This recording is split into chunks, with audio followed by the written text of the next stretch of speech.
Hey everybody, Nick from Arcade Hunters here, and I thought I would give you a bit of an audio commentary of what I thought of the new Tron Legacy pinball machine from Stern, and also what I thought of the event over at Reciprocal Skateboards in New York City. Now, I had wanted to go to Reciprocal Skateboards for a while now because the owner, John, is a big fan of pinball. At any given time you go there, there will be 4 pinball tables up and running for you to play.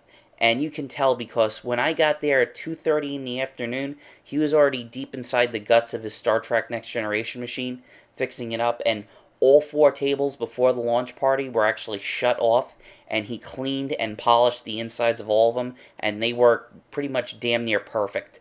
And I'm really glad I got a chance to talk to him. He's a really nice guy. Definitely go down and check them out if you're in New York City for 4 quality tables. Which actually really cool to note is not only does he put on a great pinball tournament called Pinferno. I'm not sure when they're going to do the next one, but when he does, I'm going to try my very best to make it there. He also played host to the current cast of Doctor Who, the table where Tron is right now. A couple of months ago, he was actually contemplating selling it until someone from the BBC called him up because they were going to do the American kind of like press junket where they were going to be, talking about the new season. And they came into Reciprocal Skateboards and played the Doctor Who machine. They really liked it.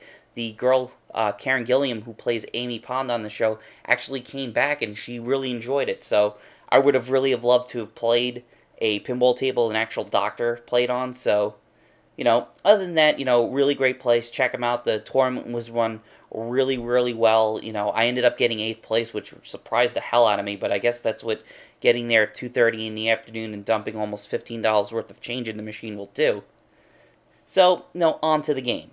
Now, as I say, it's hard to judge and review a pinball machine other than, like, a video game, because with a pinball machine, it's all physical, but the other thing is that the code, with all the rules and stuff like that, that's going to change, because this game's only about 2 weeks old, so from probably when you watch this video, the code might end up changing, because I know they're going to add in a video mode, maybe a couple of other extra features, like the Flynn scoop only pretty much rewards about 3 or 4 different awards, so that'll definitely change, and I can't wait to see what they're going to add to it, because when I looked at the game, I said, this thing looks like Funhouse.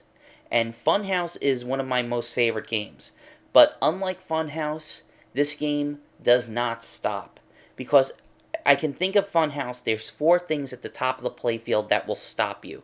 That's the trapdoor, Rudy himself if he swallows the ball, and then there's the wind tunnel mystery mirror, and the ball lock.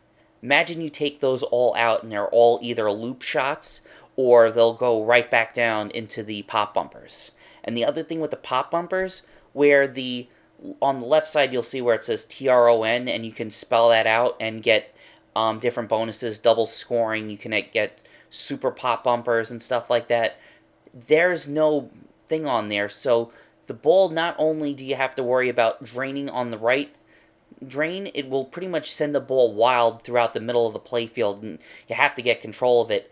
And when I got there, the machine was already set into tournament play, so that's another way that I can't really judge the machine, because in the middle they have the recognizer, and it was 4 shots to drop the recognizer targets, and then inside is the disc war, where there's a spinning disc in there. If you kind of compare it to either the Tortuga lock from Pirates of the Caribbean or the centrifuge in CSI, the only difference is that every time you shoot it in there, it only counts for 1 shot. It can spin around in there for a second or two, it's only going to count for 1 shot, so it took 10 shots in tournament play to activate Disc War Multiball, so not that many people got Disc War.